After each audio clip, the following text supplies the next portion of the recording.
¿Podría explicar cuáles han sido sus principales contribuciones? Quiero en principio aclarar que todas las contribuciones que he hecho han sido dentro de equipos. Por un lado, el grupo de investigación en teoría de educación matemática y educación estadística en la Universidad de Granada, también con compañeros de otras universidades españolas y extranjeras. Bueno, aclarado esto, mi principal contribución ha sido iniciar una línea de investigación en educación estadística e integrarla dentro de la didáctica de las matemáticas.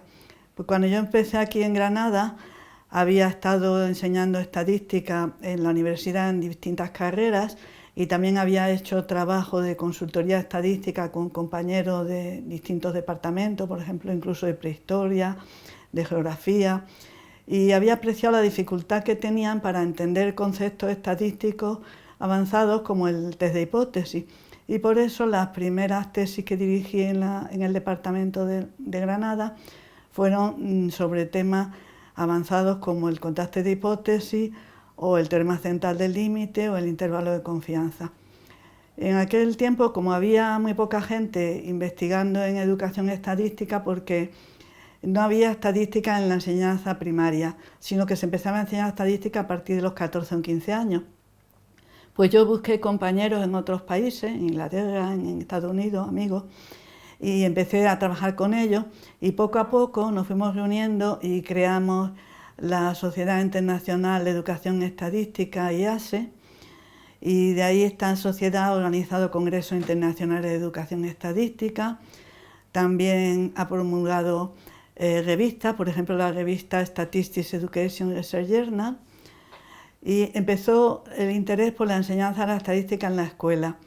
De hecho, yo he ayudado a revisar los currículos de educación primaria y secundaria en la parte de estadística en países como en México, en Costa Rica o en Brasil, y poco a poco se empezó a introducir la estadística en la enseñanza primaria. De ahí empezó el interés de muchas personas en investigar.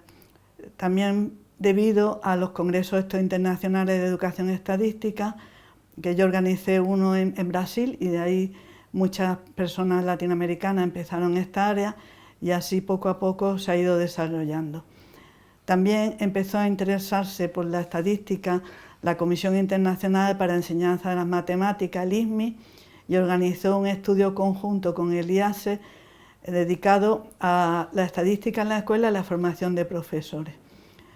Esta ha sido mi principal contribución, digamos la parte de la enseñanza de la estadística. Pero también otra segunda contribución a nivel teórica ha sido la colaboración en el desarrollo del marco teórico que se denomina enfoque ontosemiótico de la cognición e instrucción matemática, que se ha desarrollado en Granada y en el cual se han hecho hasta la actualidad unas 400 tesis ya. ¿Cómo definiría la relevancia de su investigación para la sociedad?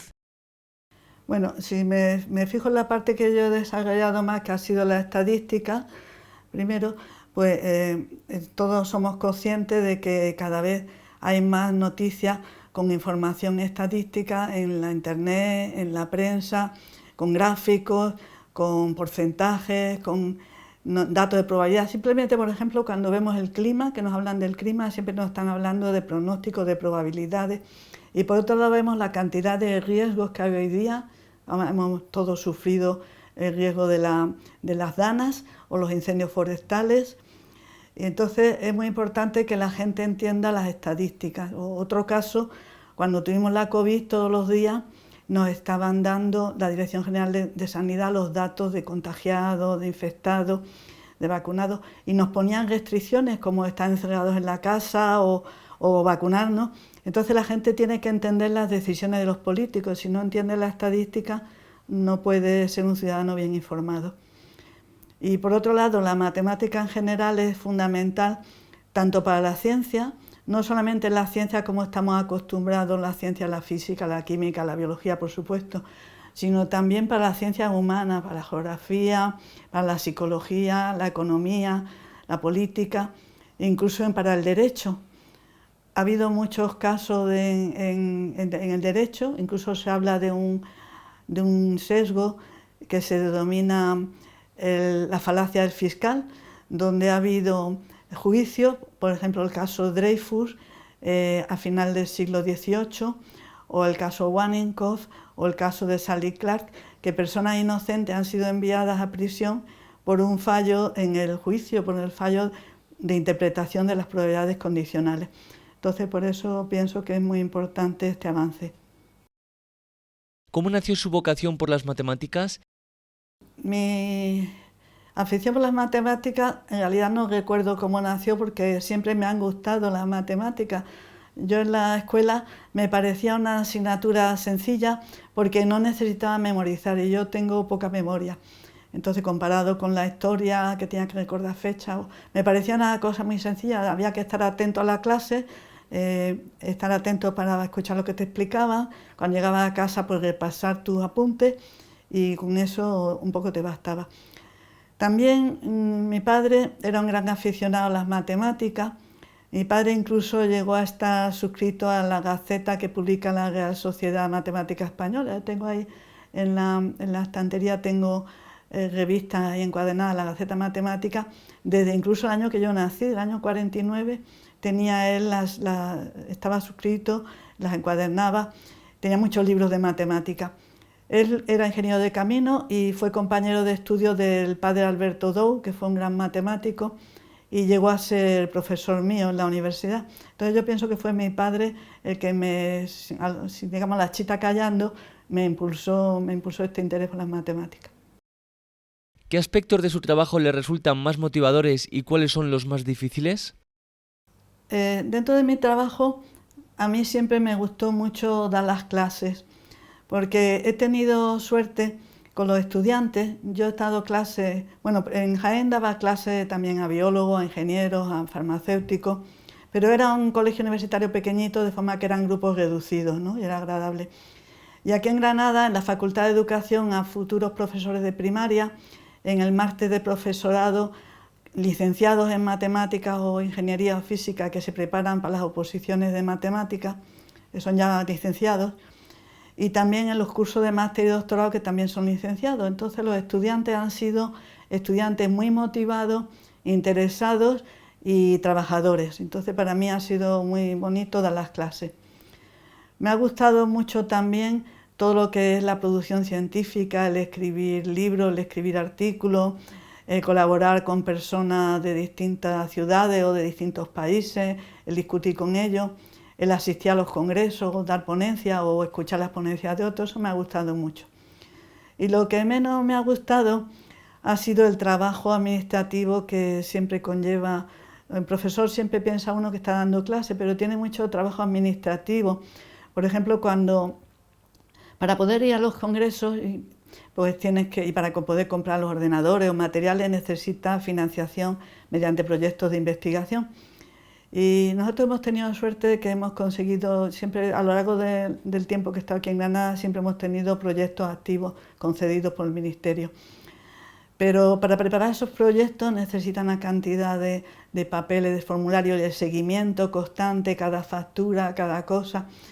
Igual también todo lo que es la corrección de exámenes, cuando tienes grupos numerosos, a lo mejor de 140 alumnos, y tienes varios grupos, y ahora con esto de los créditos europeos tienes todas las semanas que corregirles trabajos.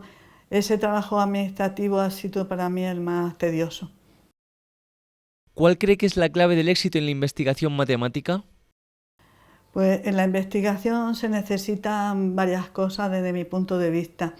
Por un lado, el método tiene que ser riguroso. Hay que ser crítico consigo mismo, ser tu principal referee, criticarte lo que haces. Hay que leer, hay que estar informado, leer lo que hacen las demás personas para coger sus ideas. Un segundo punto es el marco teórico. Como dije antes, nosotros desarrollamos aquí en Granada este marco teórico del enfoque ontosemiótico, que este marco teórico permite analizar tanto la enseñanza de la matemática como el aprendizaje de los niños y también la formación de profesores. Tiene módulos que describen los conocimientos que necesita el profesor. El profesor de matemáticas no solamente necesita conocer la matemática, por supuesto, sino también conocimientos de materiales, de recursos, de psicología de los niños, del currículo. Todo esto está descrito en el marco teórico. Entonces es muy importante tener un buen marco teórico. Y el tercer punto es el equipo donde trabajas. Yo he tenido mucha suerte de que mis compañeros del departamento teníamos un equipo de 7 o 8 personas aquí en Granada, más en Jaén 2 o 3 y 2 en Melilla. Hemos tenido unos equipos grandes, y también dentro de la Sociedad de Educación Matemática, la SEIEN, hemos tenido un grupo de investigación en estadística y probabilidad y otro en teoría de educación matemática. Nos reuníamos todos los años a los congresos. También dentro del IASE, que es la Sociedad Internacional, he tenido el apoyo de los compañeros. Entonces creo que lo que es muy importante es tener un buen equipo de investigación. ¿Cómo ve la situación de las matemáticas en España? ¿Cree que estamos a la altura que nos corresponde como país europeo? La situación de la matemática en España la puedes mirar de varios puntos de vista. Por un lado, si miras lo que sería la carrera de matemáticas, pues la carrera de matemáticas hoy día está de las más solicitadas. Aquí en Granada, sobre todo los dobles grados de matemática informática, matemática y física, pues han requerido como un 13, casi un 14 puntos sobre 10, porque el examen es sobre 10 para poder ingresar. Eso hay muchísimo interés. Por otro lado, si miras la investigación en matemática, la investigación matemática a nivel mundial española está bastante bien situada. Lo que yo conozco en Granada, el grupo de inteligencia artificial está uno de los 100 primeros en el ranking de Shanghái, de universidades, en el ranking del grupo de investigación, está entre los 100 primeros, que es muy importante. Y luego, si miramos la enseñanza, cómo aprenden los niños, pues ahí estamos bien, pero no tan bien. Estamos más o menos al nivel de los estudios PISA que se hacen el último que se hizo en el año 2022, también quizás fue porque fue después de la COVID, y habíamos estado muchos niños con enseñanza a distancia. Se hace a los chicos de 15 años para ver la capacidad matemática que tienen en situaciones, no en situaciones escolares, sino en situaciones de la vida cotidiana. Y ahí obtuvimos una puntuación 100 puntos por debajo del primer punto, que fue Singapur. Teníamos nosotros como 400 y pico de puntos y Singapur 500 y pico.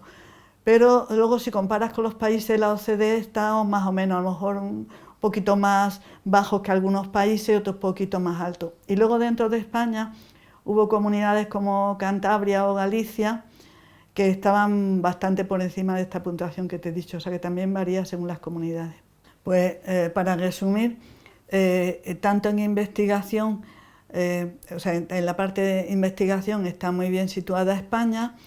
A nivel del aprendizaje de los alumnos está a nivel medio, y por el interés que tienen los estudiantes en cursar esta carrera, es de las carreras con mayor interés entre todas las carreras españolas. Lo que más interés hay, porque por la nota que se pide de acceso. Se quedan, la mitad de los estudiantes se quedan sin poder acceder porque no hay plazas para todos los que quieren. ¿Cómo definiría la importancia de las matemáticas y de la cultura matemática para la sociedad del siglo XXI?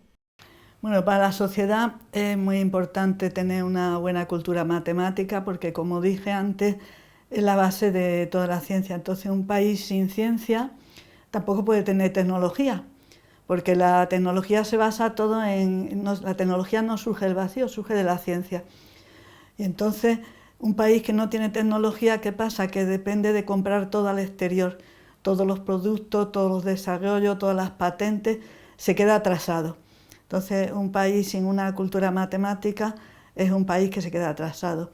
Y aparte, como ya he dicho, para la vida diaria, ahora que tenemos tanto debate político y que corren tantos bulos, ¿cómo distingues un bulo de una noticia que realmente es correcta? Pues tienes que entender también las matemáticas, tienes que entender la estadística para poder basarte en los datos que tienes, no solamente creer las noticias por quien la dice, sino por los datos que tú puedas analizar. ¿Qué significa la concesión de esta medalla para usted? Bueno, a mí la concesión de la medalla para mí fue una sorpresa, porque además ya llevando 6 años jubilada, no pensaba ni que nadie se acordaba de mí, la verdad. Pero claro, mucha alegría, ¿no? Y para mi familia también mucha alegría.